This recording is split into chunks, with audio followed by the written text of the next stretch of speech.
this is Gilbert Gottfried, and this is Gilbert Gottfried's amazing Colossal podcast with my co-host Frank Santopadre, and we're once again recording at Nutmeg with our engineer Frank Verderosa.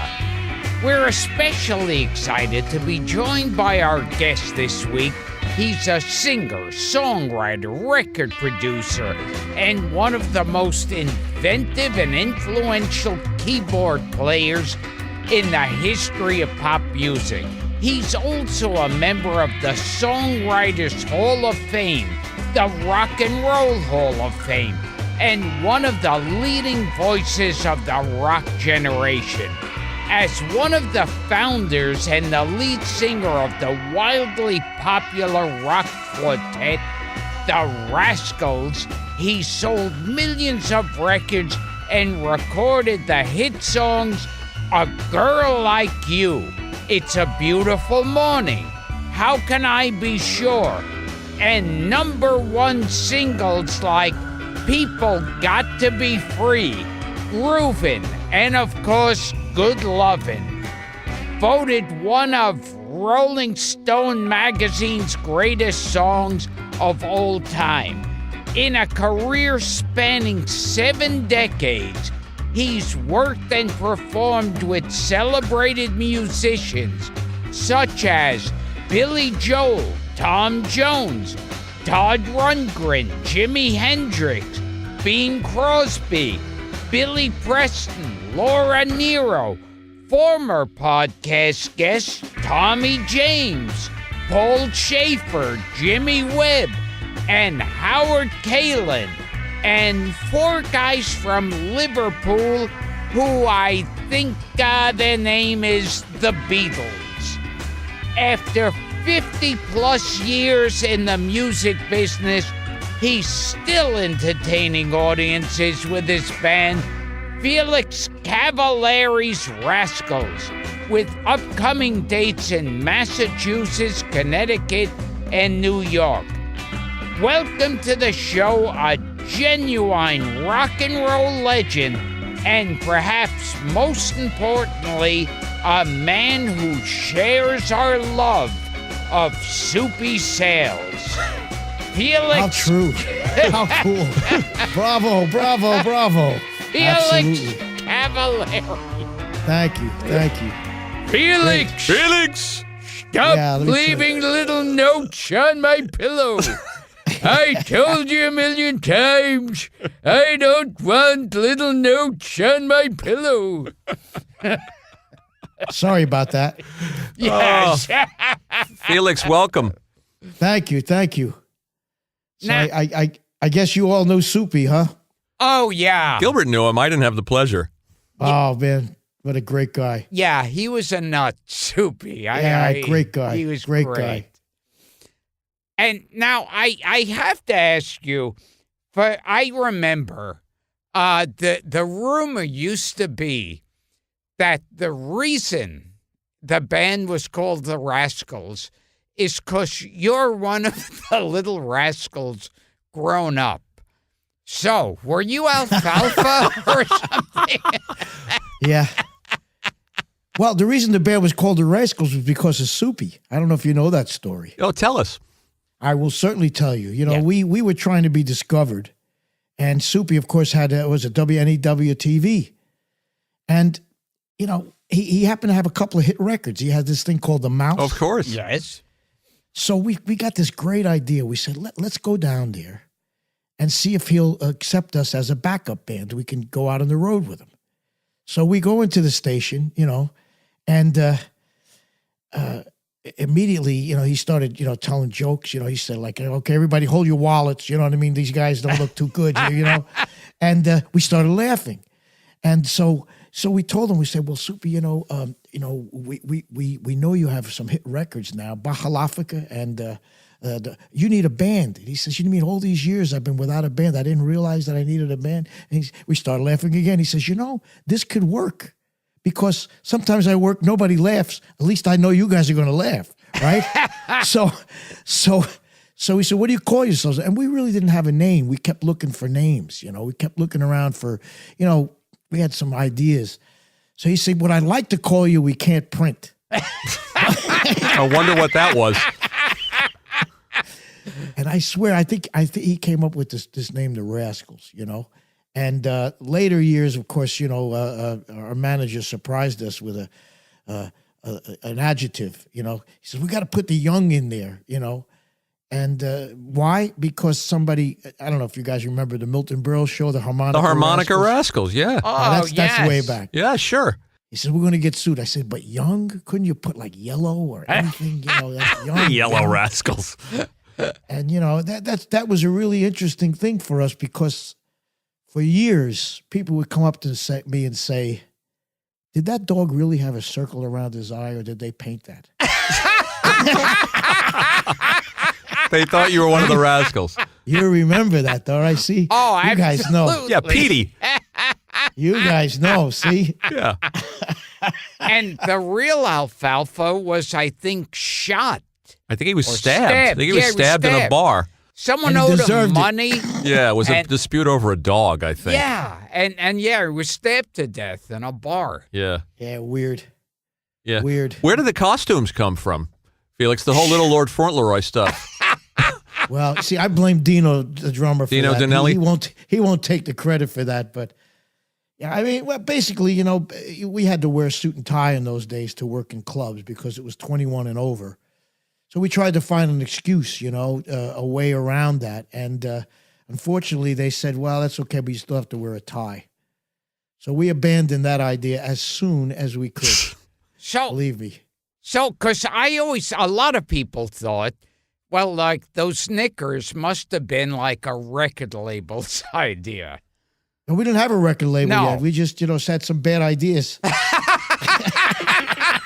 AC/DC did the schoolboy outfit thing years later. You guys were ahead of that. I know. You're ahead of I that know. curve. Now, Yeah, we just wanted to get out of the suits, Now, I remember when I was a kid, my mother bought me a 45, and on one side, the A side was the mouse, the B side was Pafalafaka.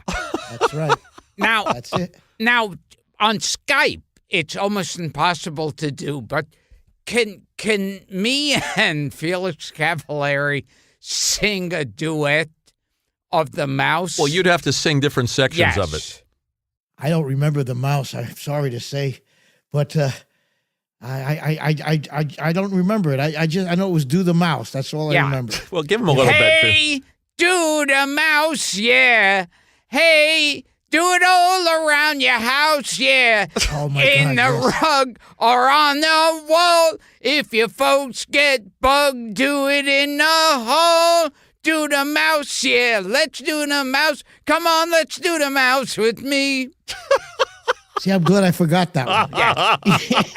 and Pafalafaka was Pafalafaka. Pafalafaka, it sounds so romantic and perky. Yes, I Pafalafaka, Pafalafaka, it sounds so romantic and turkey. Yep. You- And he Go ahead. was right because many times we worked with him and we were the only ones laughing. I got to tell you, Felix, Howard Kalin loves Soupy too, and we talked to him, but he said Soupy had incredible pot. Does that He was just, he was a doll. really? No, he was just such a sweet man, God bless him, man. I miss him. He was a really great guy, We miss him. Soupy was one of those guys when I'd run into him, he would always have like a bunch of the stupidest jokes you've ever heard. it would always crack you up. Yeah. Yep. Good man. Good people. Now, he never hit you with a pie, though, did he? No, Oh, absolutely. that No, would we were have- too short. He couldn't find us. Yeah. Felix, we got a kick out of finding out, and we do deep research for this show, and I thought I knew all there was to know about you. I didn't know you were pre-med, Oh yeah, which is fascinating. absolutely. You're a you're a local boy here from Pelham. Yeah. My whole family was in medicine, and then I shocked them.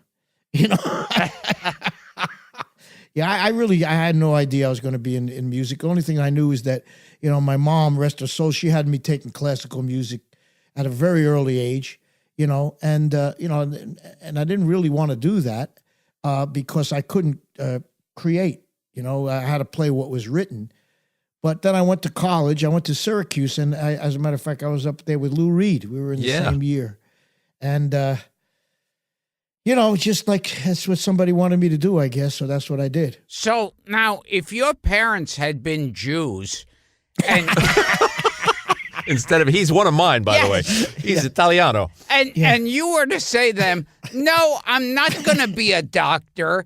I'm going to be a big rock and roll star. Right. They would have fucking killed you. You got that right. Yes. So it's the same thing in the Italian family. Yeah. Same thing. Pretty much. Well, basically what happened is I got a job in my junior year through some of our fraternity people in the Catskills, the good old Catskills. Now, I'm sure you must have worked at Catskills. Oh, right? yeah. So, I loved it. Oh my God, I was making $60 a week and room and board. And What were you doing? Were you playing backup for? We were kind of like the swing band. Swing band. And by that, what I mean is we did everything.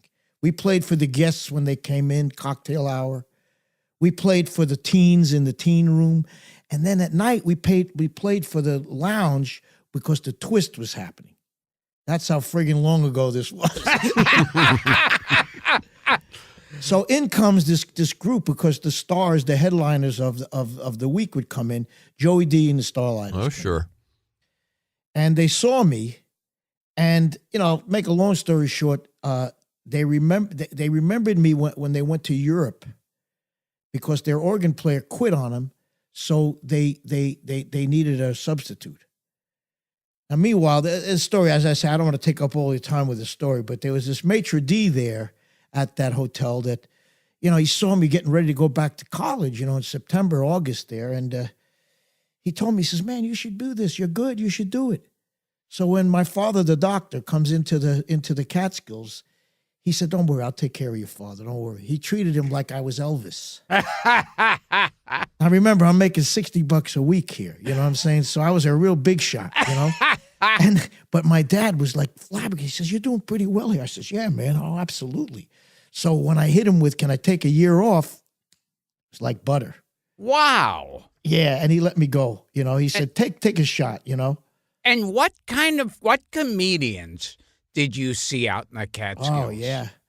Well, we had the good pleasure of seeing a lot of the real famous guys, like Jackie Mason was up there, and I'm trying to think of some of the names. You probably know the names better than I, but some of the classic guys. I mean, you just don't find these guys anymore, and I didn't realize how nasty some of those guys could be. Gilbert, you only played the Catskills, that one time at, Yeah. was it Brown's or Kutcher's? Or? Yeah, I was at the Neverly. Oh, the Neverly. You did the Neverly. Yeah. Oh, yes. The owners and the band liked me. Yes, that gotcha. was about it.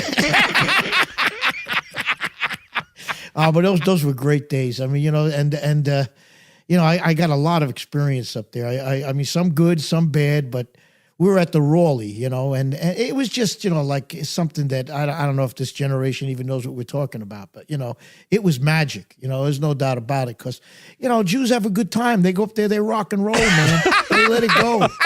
It's a lost era.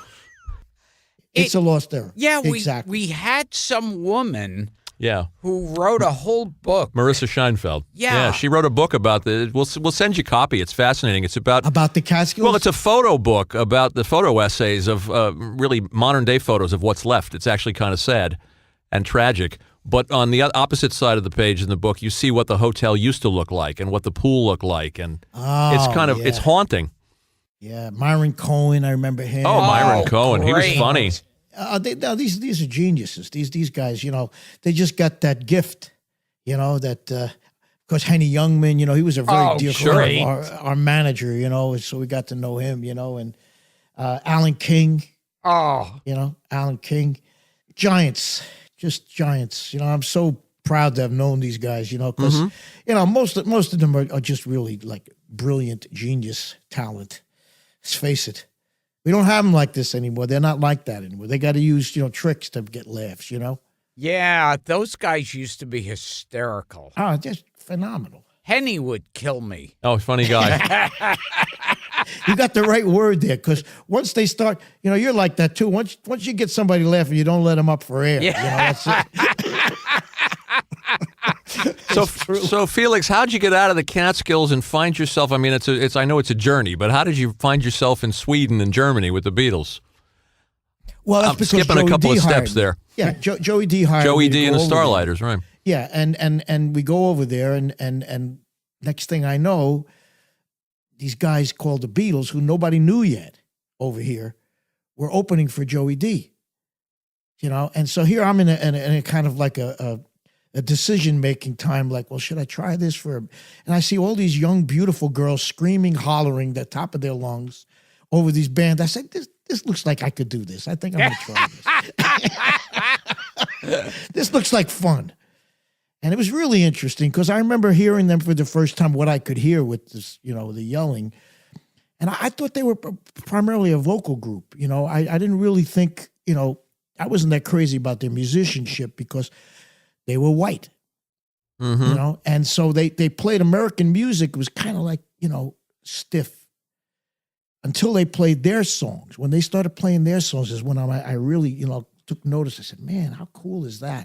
Of course, the next thing you know, the entire world was saying that, So even back then, girls were screaming for the Beatles? They could scream from birth. They could scream. Yes. Yeah. They did this. It was unbelievable. There was something very special, obviously going on. Now, here's a question I always ask people who saw the Beatles back then. And I mean, of course, George Martin was a genius. Now, do you think the Beatles would have been as popular without George Martin? Well, popular is an interesting word. I think they were popular as soon as they went on a stage, frankly. 'Cause there was a certain kind of magic that these guys had that you can't, you can't manufacture. That's the real thing. You know what I'm saying? Now, whether they would have made such phenomenal music without George. We had the same kind of situation with Arif Mardin, rest his soul. You know what I mean? Genius. You got to have help. But I mean, I still think popularity. I mean, the people they just loved, they adored them. Wow. Did you guys socialize? Did you have time to hang out with them? It's hard to hang. It's hard to hang around with gods. Yeah.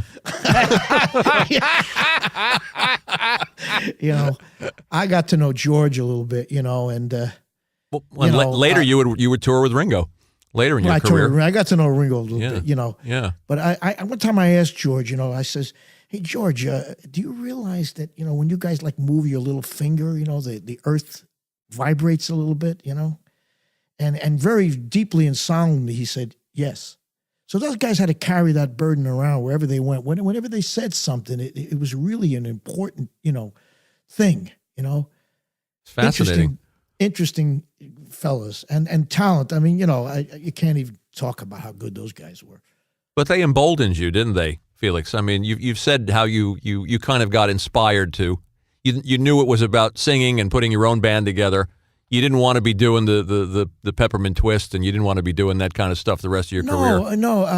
As I say, I really felt I could do what they were doing. Of course, I didn't realize the extent of, like the genius that was there. Nobody did at that time. But I said, hey man, I can handle this. I could do this, And later years, the impact that those guys had on musicians. For example, when they wrote a song and did a song, the radio stations had to play it. Mm-hmm. So when they opened the door, such as Michelle or Yesterday, we walked in the door with How Can I Be Sure? How can I be sure in a world that's constantly changing? How can I be sure where I stand with you? Whenever I'm away from you, I wanna die, 'cause I wanna stay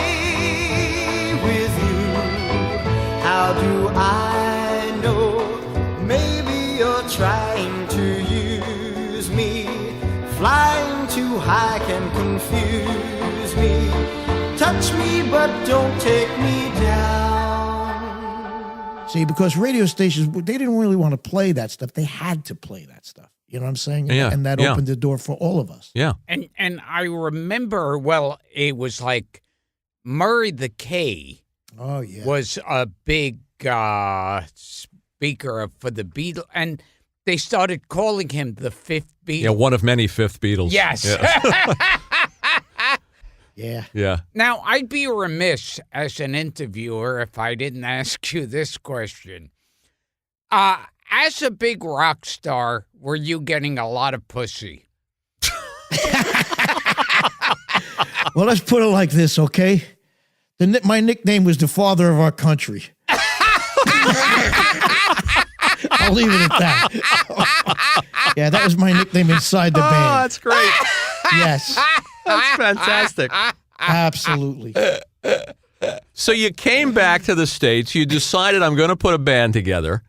And Well, at first I had a little problem. oh, you had the military issue. Thank you. Right.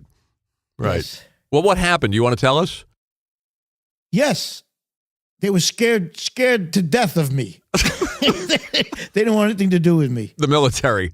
Yeah, in those days they were a little bit more kind of like, choosy about who they put a uniform on. They said, "This guy, I don't know," So I said, it's a long story, but I was not fit for the Army, I see. which was fine. Was one why, and the why is this guy coming in here? Because you asked me.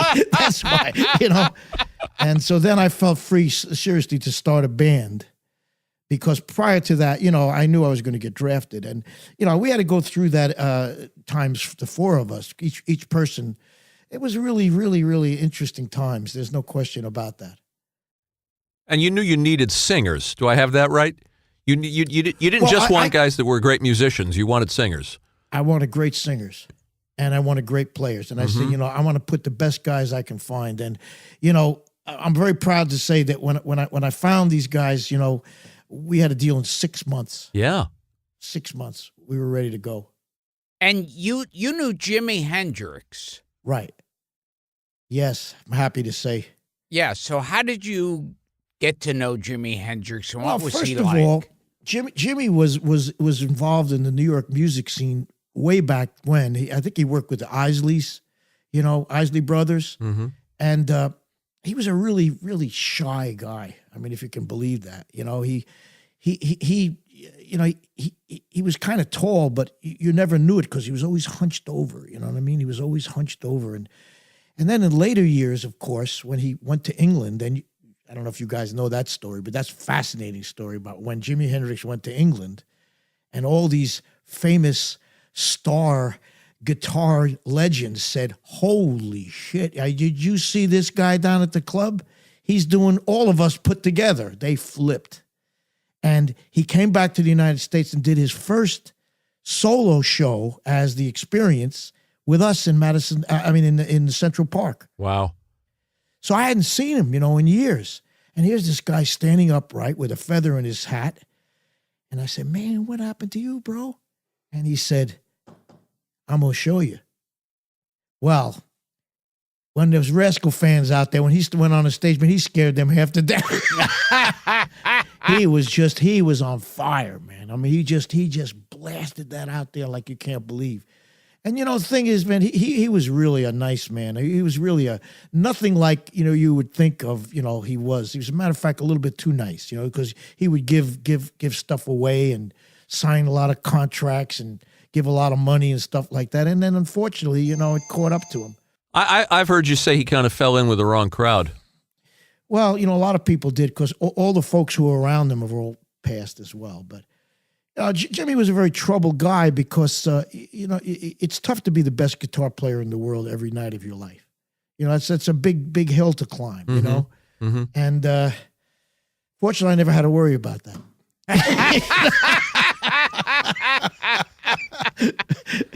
Yeah. And Jimi Hendrix also opened for the Monkees. He did his first did. tour, I think, with them. He Yeah. did. And I heard he failed miserably as their opening act. I don't know. Yeah. I mean, I don't see how it's possible. But, as I say, I mean, when he went on stage, it was kind of like nobody was doing that. What he was Yeah. doing, you know, they were. However, you know, it's interesting because coming up the way I came up, you know, through the New York club scene, a lot of the people who would come up from the South, you know, and play guitar did a lot of the stuff he did, you know, behind the back and with his teeth and all that. But nobody ever saw that before because it was all obscure, you know what I'm saying? So when he brought that to real life, he also brought it with some of the most fantastic, you know, guitar chops you could get. You know, he really like he really illustrated that. He really brought that into a, you know, kind of a more dynamic vision, you know. It's so envious that we never got to see these guys play live. Oh, yeah. Never got to see Hendrix play live or hear Oh, man. hear Well, that music live. You can see the, you know, the videos of Sure, him on, sure. you know, yeah, because he was just a good man, and you know, we had the same attorney, you know, and you know, really tried to help him out, you know, get over those drug things, you know. Let's talk a little bit Rascals history too about putting the band together. I thought the way you found Dino through your wife, I think, is an interesting story. Yeah, well, I was seeing this lady, and you know, Your first wife. Yeah, she used to go to clubs and stuff like that, and I thought I had a pretty, you know, good idea of some band. And she said, "You guys are all right." I said, "What are you talking about? What do you mean? You're a friggin' teller in a bank. Give me a break." She said, "Well, she says, I know a guy." And I says, "Really? Yeah, where?" And you know, I don't know if you guys remember the Metropole. You remember the Metropole? Oh, The Metropole was on 7th Avenue, and it had a window. And before they turned to stripping, Oh, it was like a go-go club. I remember the Metropole, of course. Of course you do. it was a go-go club, right? In fact, what I remember about the Metropole, when it was a strip club, of course, I knew, like, when you walk down that block at a certain angle, you could look in the door and see a naked girl. Is that the place that Oscar Madison's looking in the window in the opening of The Odd Couple? I He think looks on so. Yeah. And I remember I used to know exactly what position to be in, where you could see inside the Metropole. Of course you did. And see a naked girl dancing on the table. See, that takes talent. That takes talent. He's a scout. Yes. Well, prior to the Naked Woman, they used to have musicians in there, and she took me there, you know, and I saw this guy playing through the window, you know what I mean, and he was like watching a movie, you know, he had learned from guys like Louis Bellson and Gene Krupa and these guys how to put on a show as well as play the drums and play them well, and I don't think anybody was doing that at the time, you know, but it was really great seeing that, and so I asked her immediately, "Do you know a guitar player?" You know, And because she was certainly right about the drummer. Yeah, she turned out to be. And not to interrupt you, but after years of peeking in the Metro, finally I realized I'd gotten some notoriety in show business when the bouncer saw me walking down the street and said, "Hey, come in for free." You knew you made it. Yes. I'm sorry he didn't say, "Don't I know you?" The Pussycat Lounge. I've been here for like 300 times. You know, it's time to come in. Right? Yeah. The Metropole. So you put the band together, the Brigatti brothers. You met Gene. It just came together piece by piece, right? Well, Eddie and Gene were working in a club with Joey D owned called the Starlighter. You know, David was not really with us. He came on to sing with some of the records. Right, the fifth Rascal. I heard it. Correct, like him and Murray. Yeah, Right. exactly. But you know, the four of us was Gene, myself, Dino, and Eddie. We started out and. We started out in New Jersey, and then we went to the Barge in Long Island, where we were kind of discovered. Yeah. You know, and then Sid Bernstein came and saw us. He came he was asked to come there by another gentleman who wanted to manage us, and then we had a deal almost immediately after that. You know? With Atlantic. With Atlantic. Yeah, and you were very proud of the fact that you were the first white act on Atlantic, because they had Ray Charles, they had all these people. Well, half my collection, Coasters, my the music drifters. collection was all freaking Atlantic. But the main thing about Atlantic is that they allowed us to produce ourselves. I wanted to produce the band. I didn't want to get somebody to take over the reins. I wanted to do it ourselves. And they were the only ones really that would allow us to do that. And Ink and Eat My Heart Out was the first single? Well, yeah, because again, we had not really made a transition to being writers yet, know, and so they brought this song, and it was the first time we got on the radio, which really pretty cool. It was a lot. Yeah, of fun. we've asked that question when we had Tommy James and we had Howard. We said, "What was it like to hear your voice coming out of a?" I assume it was a transistor radio. That's the right. first time, a life-changing experience. It was, and it is. Wow. You hear yourself, you're walking through a supermarket, and you're hearing groove, and you're going like, these suckers, they don't know that's me up there. That's great. That's me, man. That's And great. you go around smiling, they say, what's wrong with this cat? Yeah, it's a thrill. What about when you hear a Muzak version of your song? I've always wondered that. Well, you got to understand this is a business. Oh, yeah. So there's change being presented at that point. So we appreciate the change. We appreciate we appreciate that.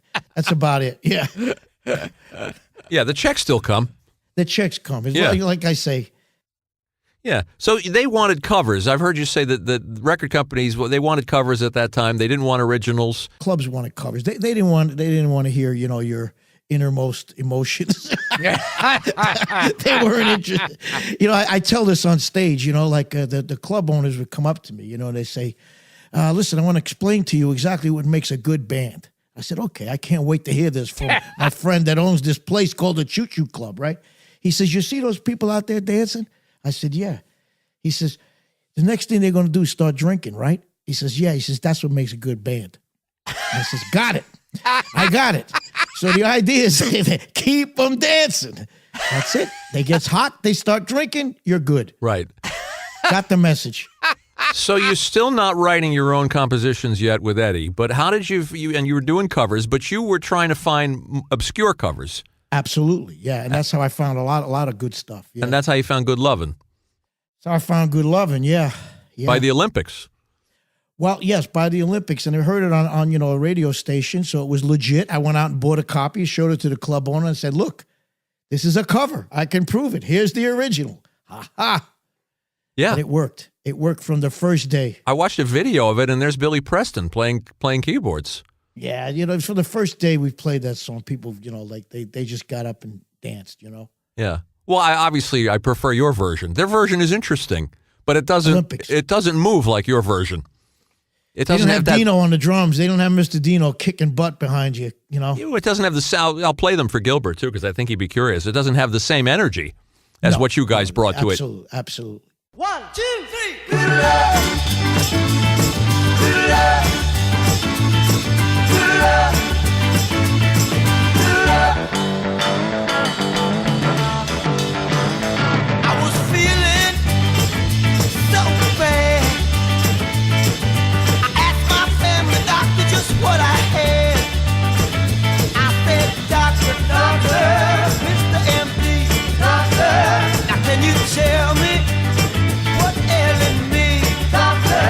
He said, "Yeah, yeah, yeah, yeah, yeah, yeah, yeah, yeah, yeah." Indeed, all I really need, good love. Now give me that good, good love, good love. All I need is love, good love, baby, good love. Before Good Lovin' became a hit, in those days you had to go to the West Coast. You had to tie the whole country together radio-wise. So we went out to the West Coast to the Whiskey A Go-Go. And that's really where it happened. Now, we're working with guys out there that were in a complete daze. I'm serious. Like, we work with a group. They're in a complete fog. The drugs out there were so thick you could actually cut it. There was a group, I think it was called Arthur Lee and Love or something like that. I thought they had passed away. They were the opening act. Seriously. So we go on. He got these 4 kids from New York and New Jersey. They kicked butt from the first minute. You know, it was like a hurricane coming through the room. You know, it was East Coast versus West Coast. Very interesting, man. Never forget that. Tell us about the creative environment at Atlantic that you started to talk about with Tom Dowd, with Arif, with the guys that created this environment for you guys that was just ideal. Well, you know, the studio that is unfortunately no longer there. Yeah. The history of that studio in terms of what music transpired in that room was absolutely amazing. Between John Coltrane, Ray Charles, the Drifters, all these phenomenal talent. I mean, the Coasters, Phil Spector worked in there. He did Benny King, and all these guys.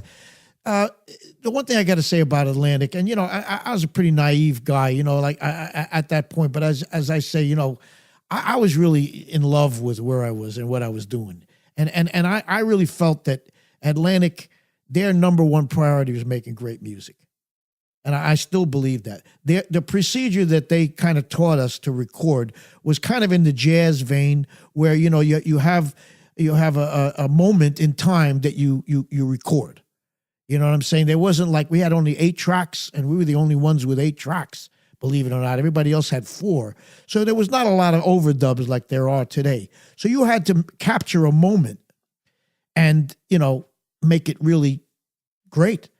So, I learned so much from those guys, and just enjoyed every moment of it because it was all about music there. And I know the people, they wanted to make money. I understand that, But Ahmet and those guys there, Wexler and all those guys, their number one priority was music, and I always will be grateful for that. And we heard a lot of stories from musicians about like the unsung heroes of studio musicians.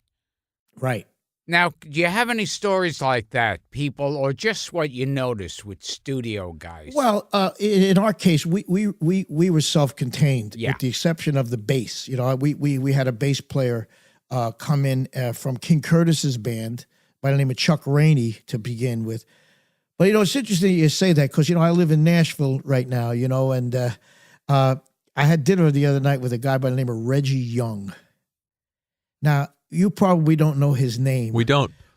Google his name. Okay. And look at the records that this guy played on. You will not believe. He played with Elvis. Oh, wow. He played with, that wonderful song that BJ had, Hooked on a Feeling. Oh, yeah, sure. Wow. Oh, yeah. The beginning of Drift Away. Oh, Dobie Gray. That's Reggie Young. Oh, love that.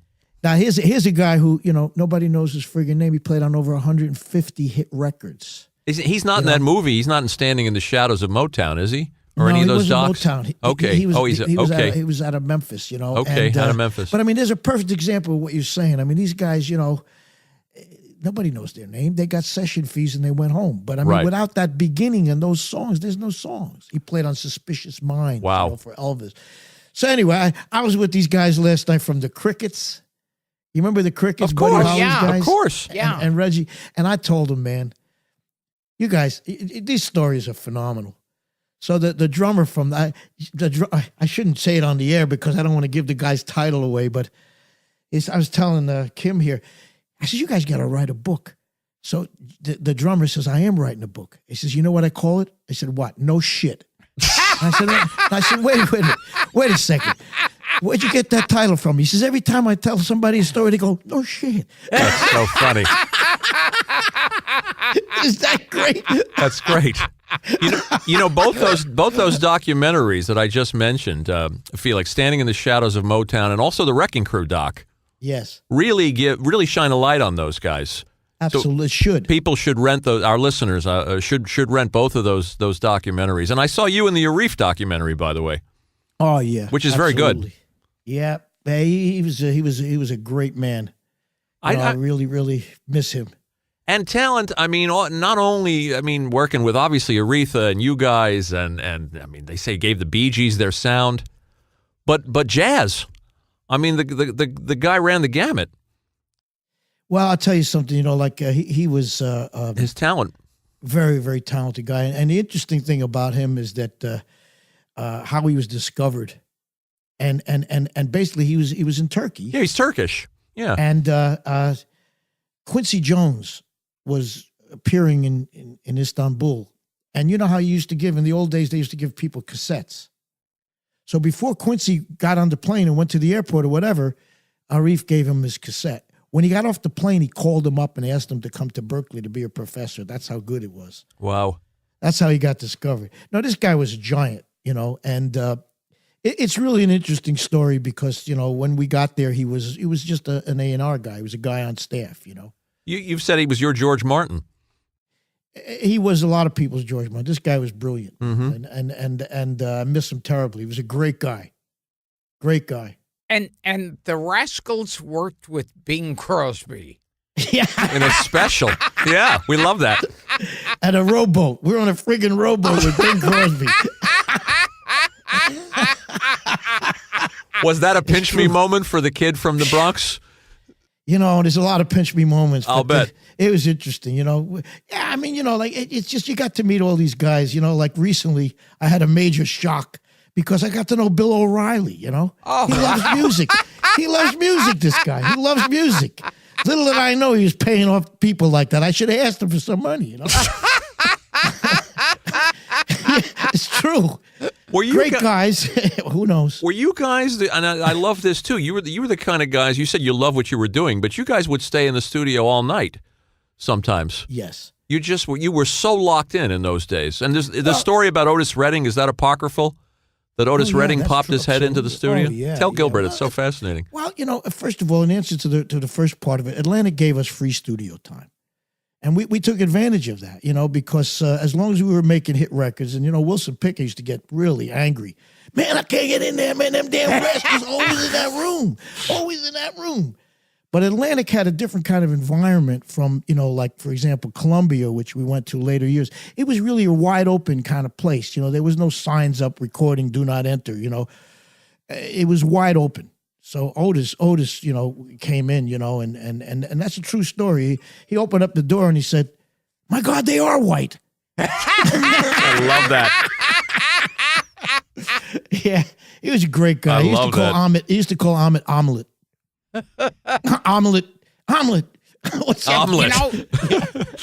Yeah. You just reminded me, and now it's weird to have him as a fan, but Bill O'Reilly came up to me at a Saturday Night Live party and told me he was a fan of mine. See? And also, I didn't know how to react to that. Well, I didn't know how to react to it strange. either. He was the nicest guy. He was the sweetest guy. I mean, he came back. I met him at a U2 concert first, and then he came to 3 or 4 of my show. He's a doll. Of course, I'll probably get letters, like. Oh, yes, He was really yes. sweet, man. I mean, I don't know. Like I say, it's a shame, because Yeah. there's 2 sides to every every guy. What was this? Oh, well. What were the details about the Bing Crosby show that you guys did, and how you wound up in a rowboat? And What do did- It was. Did you ever see Bing beat any of his kids? Yeah. No, it was some In a sort of rowboat. like it was either an Andy Williams special. Oh, you or did something that like too? that. Yeah. We did that too. Yeah. Yeah, and we were in a boat. I just remember we were in California. Yeah, he was nice. He was a nice guy. He was a little old.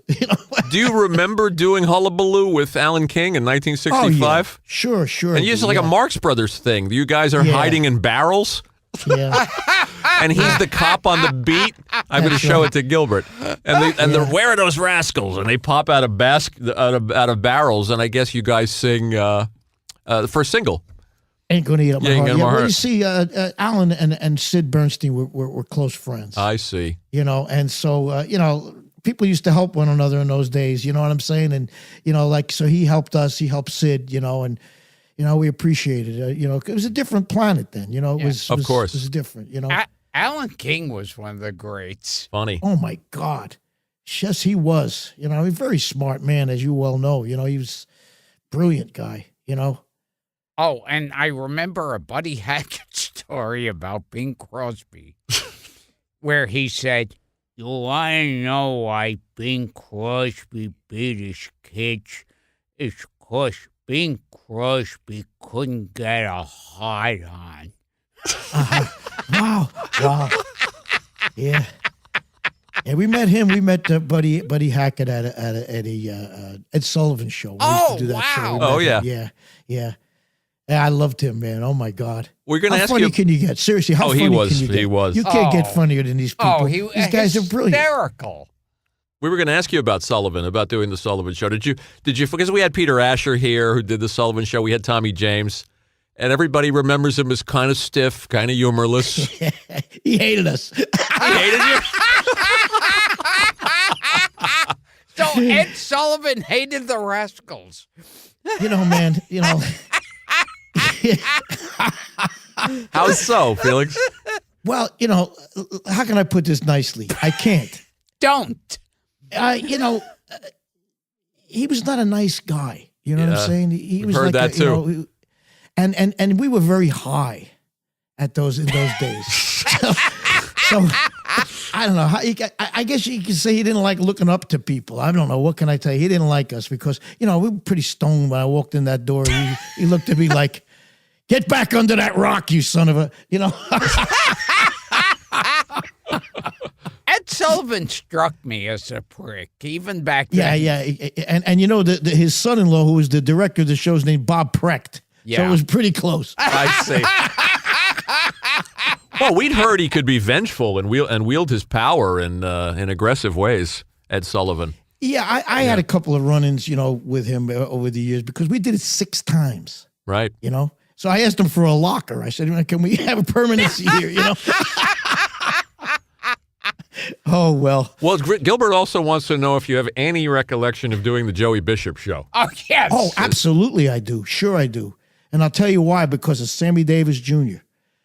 Because, in those days, the Beatles had done these 2 videos, films, Strawberry Fields and Penny Lane. Oh, Penny Lane, yeah. Yes. So we started a company, true story, called Pasta Productions. Danelli, Brigatti, and Cavaliere. Thank you very much. Right. And we did a video down in, down in Puerto Rico, of all places. And he wouldn't let us put it on the air, because he said, look, I paid for live music. You guys are playing, But Sammy got us permission to show that video on the show. And I had never met Sammy Davis Jr., but what a nice man. You know what I'm saying? He didn't have to do that, He just came to our aid. That's nice. What was Joey Bishop like?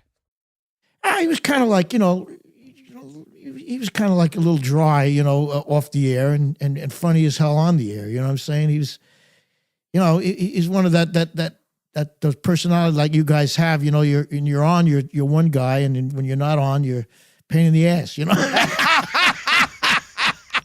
But I liked him because he was nice to us. He was a gentleman to us, and when you're a kid, you appreciate that. You're nice to us.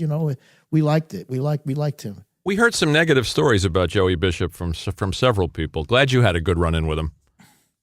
Well, I'm sure, like I say, in this business, if you don't have negative stories, you've probably been in it a week, That's about it, There's always somebody, right?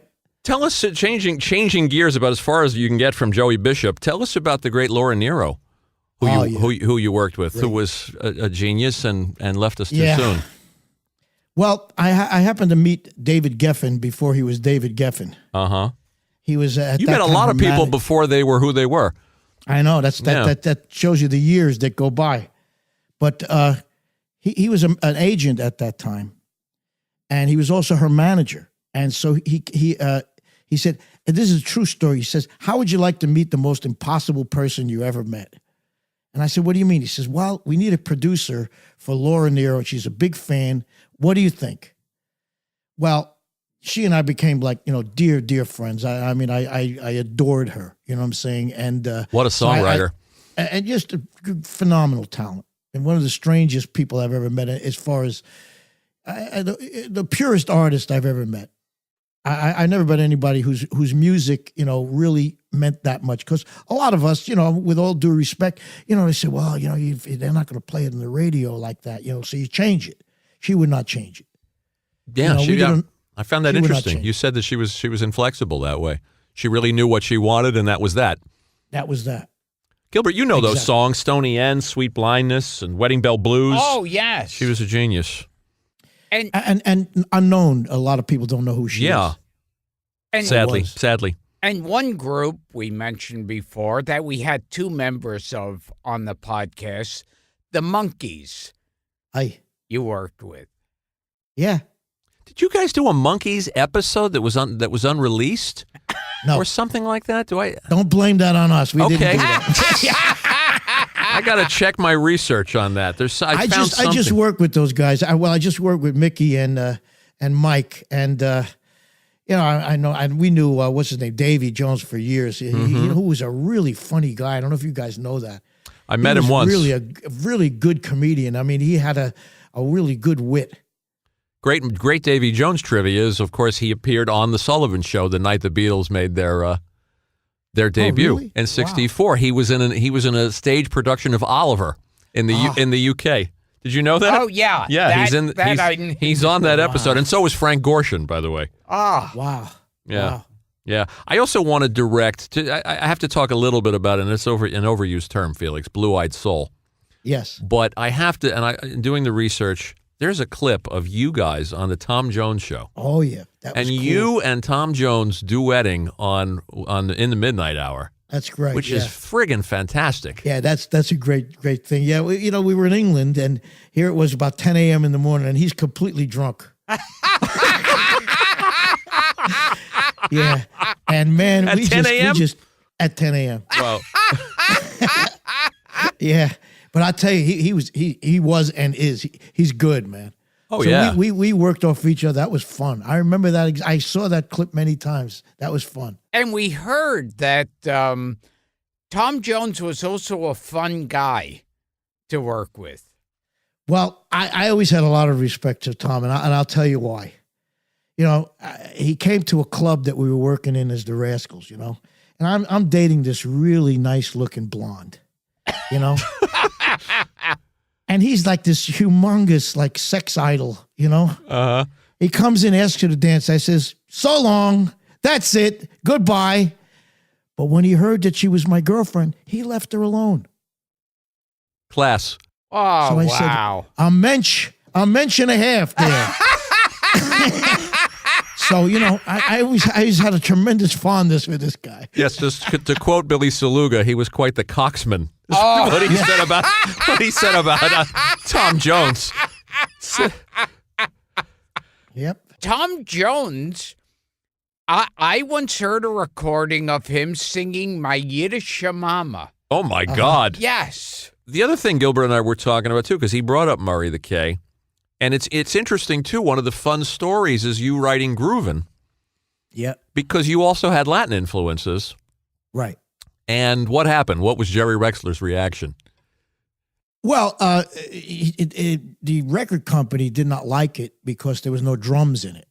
Right. It was a conga rather than drums, and so they were very concerned about us, kind of leaving our so-called rock and roll roots, But Murray was in the studio at that time, and he went into Jerry and said, "I'll put that record on the air tomorrow," and he did, and that was number 1 for 6 weeks. Number 1. Yeah. Grooving on a Sunday afternoon. Really couldn't get away too soon. I can't imagine anything that's better.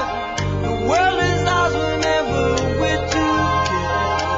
There ain't a place I like to be instead. Moving down a crowded avenue. Doing anything we like to do. There's always lots of things that we can see. We can be anyone we like to be. All those happy people we could meet just moving on a Sunday afternoon. It's interesting how record executives survive. Well, I've heard you say. I mean, they're right sometimes and they're wrong a lot of times. Like everybody else. However, when you got the power, you got the power, and that's the end. I mean, like, imagine the guy, and he's legendary. The guy who passed on the Beatles. You know what I mean? Yes. I mean, he'll go down in history. Biggest schmuck in the world, right? But he did. They passed. We don't want you guys. You're not good. You'll never mean anything. And how did People Gotta Be Free come about? Well, again, I was working for Bobby Kennedy's campaign, and I was with this lady who actually was there at the assassination. She was present. That's incredible. She was at the Ambassador. She was at the Ambassador in L.A. Wow. And I was on vacation, and I heard about it, man. I said, we gotta say something, man. We gotta do something, because in those days, a lot of us, were really involved. We were involved in what we thought was saving the world, cosmic consciousness, civil rights. We were involved. Whereas today, these people are afraid to tell you what they think because they're going to lose their audience. You know what I mean? So they're real brave guys out there today, Because if you look at the campaigns, the only guys that are out there, they're older, Yeah. They're afraid now. They're afraid of saying what they're about. Well, we weren't. Well, the Rascals were known for not playing gigs that weren't integrated. Yeah, I mean, little did I know the trouble was causing by saying that. I thought I had a good idea. What a great idea. Oh, yeah, that'll go over big down here. Well... you got to think, my man. Was there and if you're uncomfortable talking about this, Felix, I'll just cut it out of the show because we're not live. Was there an incident in Florida that? Oh yeah. And I haven't heard you speak about it. I did a little digging that partly inspired People Gotta Be Free. No, it didn't. No, it just partly inspired me taking up martial arts. Oh, okay. Oh, jeez. Okay. Oh, yeah. Well, long hair in the South, in the 60s. And you ran into some trouble. Well, it was Dino's fault. He said, let's stop there. Let's eat over there. Oh, boy. Now, the Bobby Kennedy assassination, didn't that drive Bobby Darin nutty for a while? I don't know. Well, he was close to him, and a lot of people. John Frankenheimer was a friend of his and was working with that campaign. Now, there's a new book out right now that I'm reading right now. I mean, who knows what would have happened if he had made it a little further into the history of the United States. He certainly had some good ideas, that's for sure. Well, that song not only took off, went to number one, but it was big in Hong Kong. It was big in South Africa. I mean, that song was really embraced. Yes, and it's something I've always been proud of, because when they knocked the Berlin Wall down, they played "People Gotta Be Free." Yes, indeed. That had to feel great. Yeah, that does feel great. It really does. And Springsteen said to you that the song would never be surpassed in terms of it. Well, and that had to feel good too. Yeah, we had a couple of meetings way back, in the beginning, and he told me that he really felt the truth of those words spoke to him. Did it change you, Felix? The assassination. I mean, you were working for the campaign. Obviously, you describe you guys what you guys were. Well, you were idealistic. Yeah. It didn't change any of my. No, it didn't. I don't mean it didn't change your politics. No, it didn't change at all.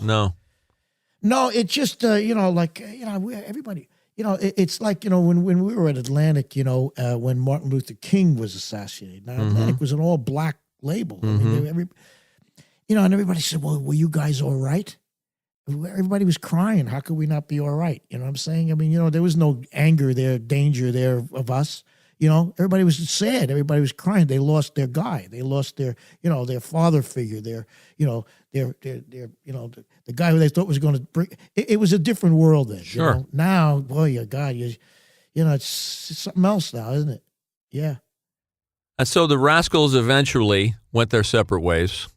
You did a lot of solo work. You worked with Todd Rundgren. You worked with all kinds of people. And then there was a reunion tour, a brief reunion tour without Eddie in the 80s? Yep. In 88? Yep. Yeah. Yep. That's also when Atlantic did its 40-year anniversary. Right, you did that show too. Oh, that was so much fun. Yeah, And all of the acts came, together, and we were all pretty much at the same hotel, so it was like really, really nice. Is that really show fun. available, by the way? That Atlantic 40th anniversary? I think it is. There was a little kind of like funny business going on with some of the royalties, so it may not be still available. But yeah, right. That was a great show, by the way. Zeppelin and everybody else, Bee Gees, man, you name it, they were all there. That was fun. And then you guys did the cancer benefit in 2010, right? At the Tribeca Grill, and I've heard you say some fence mending took place at that point. People have to understand it's a lot of long relationships here that are going back 30, 40 years with you guys. Yeah, like a family. It's real silly. It's silly. I mean, like I say, to break up when you're on top of the pile there, man, it's just the stupidest thing, we've ever done. And we've done a lot of stupid things since then, So, let me tell you. What was happening when you were on top and between all of you? Oh, God, that's a tough question there, because, I think if the more groups you talk to, you'll probably hear the same story. Well, Howard told us a similar story about the Turtles. Over and over and over, there was really no reason, concrete reason, for any of that to happen. And by that, I mean there was nobody like stealing, embezzling, stealing each other's wives. There was nothing. It was just you could only say the word ego, jealousy, stupidity. And I do mean that with a capital S, stupidity. You don't break up a winning team, man, So it was real sad. That affected me very much, because I'm sure. You put this dream together, and then all of a sudden, like one of the guys decides to leave. It's like your car. All of a sudden, the front wheel says, "Screw this, I'm going." And it leaves. Well, tell us about a better memory. Tell us about getting inducted into the Hall of Fame. And little Steven inducting you guys. And I didn't know when I was telling Gilbert that when he made the induction speech that led to him being cast in The Sopranos, which is great trivia. It's great trivia. Yeah. And have you seen his little bit there? I watched it yesterday. I can see what David Chase saw in him. He told me he had another half hour and he was too embarrassed to do it. He really takes off the coat. He's wearing a big, heavy coat. Phenomenal. And the schmata. Yeah. And then he takes the coat off and he's wearing the old Rascals little Lord Fauntleroy with the little tiny tie. That was really good. Really great. You didn't see that coming, did you? He surprised you too? No, absolutely. Oh yeah. So how did it feel? I mean, give us some perspective. Unfortunately, the Rascals is kind of like it's like saying Surus. You know what I mean? There's seriously. I mean, your audience will know what I mean. It's never like boy, that's great. No. It's aggravation from you don't have a dull moment. There's never a dull moment because there's always somebody making trouble. You know what I'm saying? Otherwise, it was a great night. Yeah. Eddie came on. He looked like an Apache. Yeah. At that time he was in Indian garb. Yeah. Yeah. And I don't know if you saw his speech, but I saw the whole thing. Oh yes. Yeah. All you have to do is listen to that, and you say why? Yeah. Why?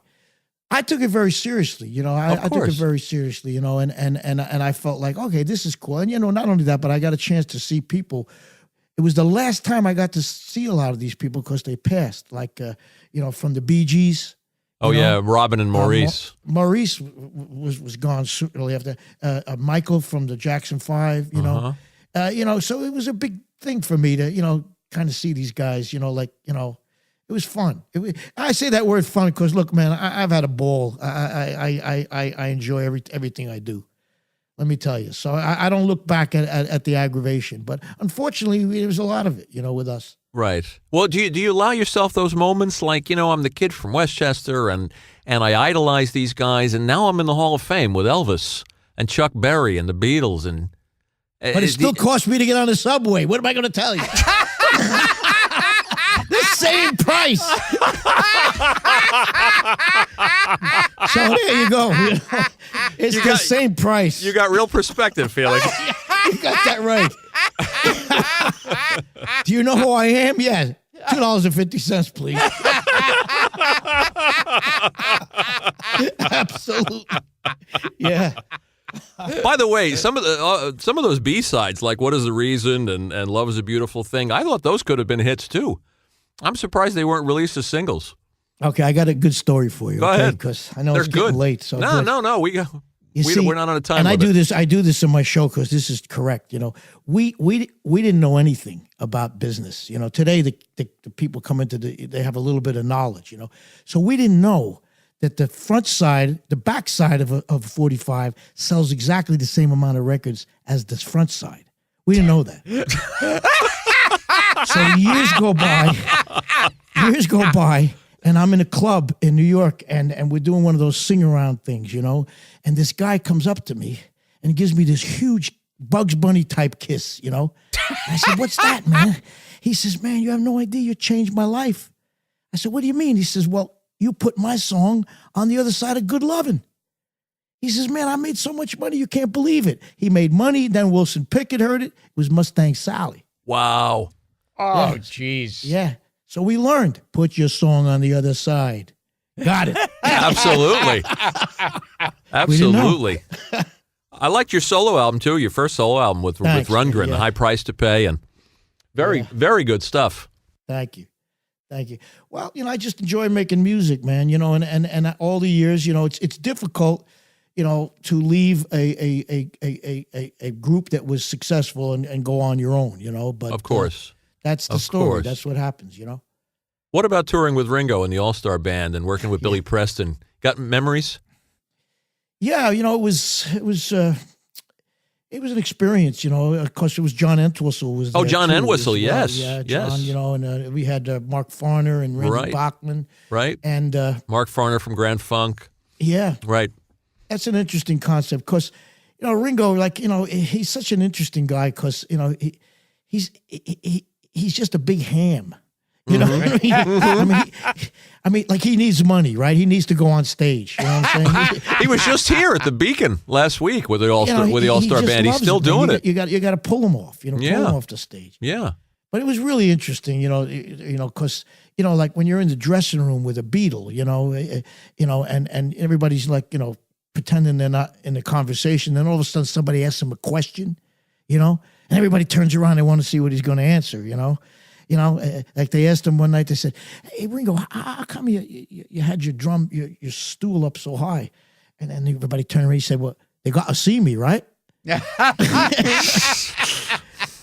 know, really, really good guy, man. You know, like, but you know, he can't go anyplace. You know, when he used to try to go out, like if we had a day off, he'd have to have the whole theater for the movies to go in there. They'd open the place up just for him. That's amazing. Even now.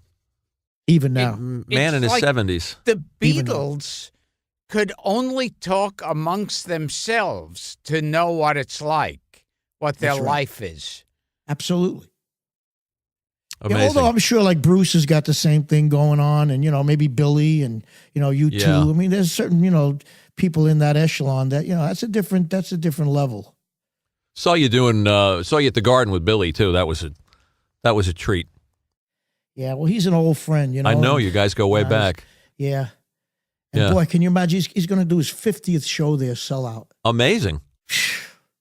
Yeah. I mean, that's insane. Right? Yeah. So so you're in Nashville now. Right. You're still touring. I know you're coming here. Yep. We didn't coordinate this. We like to have you here in person. You know, I could have done it next week, but, you know, I didn't really know I was coming. I was take a couple of days off, you know. But this is fun. We'll come back next week. I love talking to you guys. You guys are great. You don't have your keyboard with you, do you? I do, but it's not activated, as they say. Oh, okay. Too bad. Well, the next time we're going to make you play. Okay, that's a deal. And we have to do a duet of Rascal songs. Yeah, not the mouse though. We can't do the mouse. Well, you know, Felix, he sang Moni Moni with Tommy. He sang Sugar Sugar with Ron Dante. The man sitting next to me. MacArthur's Park He with sang Jimmy MacArthur Webb. Park with Jimmy. All right. Tie a yellow He ribbon sang with Tony Orlando. Who else? Okay. So he sang The Rainbow Connection with Paul Williams. That's right. Okay. I'm in. Okay. See, I'm in. you should be honored to be singing. It could be worse. Absolutely. I'll be there. Oh, I'm not sure about that. So, by the way, the other album, the album you did with Steve Cropper, the Nudge It Up a Notch, great. Yeah. Thank you. Man. Great I stuff. appreciate I that. want our Thank listeners to find that another brilliant musician, Steve Cropper, and tell us what's going on. Tell us about the website. Tell us about the tour. You're coming here. You're going to be on Long Island. You're going to be in Massachusetts. You're going to be in Connecticut. It's on your website. Well, I still enjoy what I do, and basically I'm excited about next year. I'm going to be with the Nashville Symphony. I'm doing my music with the symphony here. It's going to be a real treat. I'm looking forward to that. Great. That's something I've been wanting to. It's kind of full circle from when I started with classical. And I'm doing a book. I'm trying to finish the book. I was just going to say Howard wrote a very funny book, Howard Kalin, and you got to have a book in you. Yeah, well, Howard's a funny man. He's a screenwriter, if I'm not mistaken. Yes, he's a DJ. He's everything. God, you know how long I know those guys? I mean, it's unbelievable. Howard and how Mark. old I am. No, right? I mean, seriously, I remember them. Oh God, way back. My God, which is cool. And now he's Mark Vollman's a professor here at one of the universities. Yes. Yeah. That's how low we've gotten in this country. Leave us with one thing. Any memories of doing a Tonight Show with Janis Joplin, Santana, and Phil Spector? Oh, yes. Yes. Yeah, I've got a lot of memories of that. And I was just thinking, I think the hosts were Steve and Edie Gourmet. I believe they were. Wow. Yeah, exactly, yeah. Well, I remember Janis was she smelled of liquor a lot. There was a lot of liquor in the room, Yeah. And Phil, I've been a huge fan of Phil Spector all my life. I just feel so badly about, the karma that has befallen him, because what a genius. There's another genius. We don't have too many geniuses, but, he was one of them. Now, was sure. Phil a nut when you knew him? I mean, he was just brilliant. Well, he's carrying a gun into the studio. Oh, God. No, he was a... Yeah, he was a strange man. He was a very strange man. He used to hang around with. Oh, come on, now you guys got to help me. Who's that comedian that way in the old days got in such trouble with the bad words? Lenny Bruce. Yeah, he was very, very close with Lenny Bruce. Through that I didn't know period that. of time when he was going through all the court cases and everything. Yeah, so they were two crazies, right? But Phil was always, he's just very different, man. He was not like like most people you would meet. But he was so talented. Oh my God. Yeah. Shame. What about Bobby Darin? You didn't really get to know Bobby Darin. Bobby Darin was like a little cocky guy. You know what I mean? Like he kind of didn't really socialize that much with guys with long hair. Oh, really? You were the long-haired hippie freaks. Yeah, he was like, exactly. He was a Sinatra. He was in that world there. But he was there. He was always nice, but he was not like he didn't come out and talk to you. One thing that's refreshing, Felix, and we'll let you go, is that I saw a lot of interviews with you, read a lot of interviews with you, and you're humble because you said luck has played a role in everything. Who knows? You know what I mean? Like you asked it before, did I think I was going to be a musician? I didn't think anything. I just very happy to be here, folks. You know what I'm saying? Because I've had a great career. I've had a lot of fun. I got a great family, a healthy body, and no money. So where did I go wrong? What can I say? Felix, you promise you next time you see us, you'll play and sing with Gilbert. Absolutely, my pleasure. Hey, thank you so much, guys. I really enjoyed it.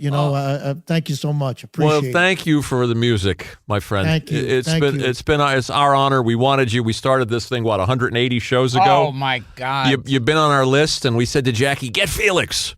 Oh, thank you, man. Happy holidays to you all. And I will. I'll make sure we get together. We all ourselves a duet here. And happy belated birthday, by the way. All right, my friend. Thank you. God bless. And we want to thank Jackie Martling, too, for setting this up and for bringing you into the fold. Absolutely. Absolutely. And we'll see you again. All right. Take care.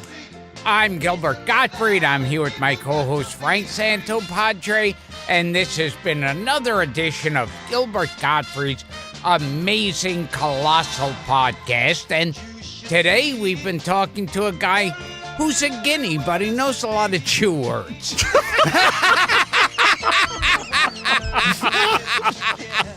You might say that. So, in that case, he's okay with me. Felix Cavaliere. Well, thank you. Mazel tov, my friends. See you. Thanks, Felix. See you guys.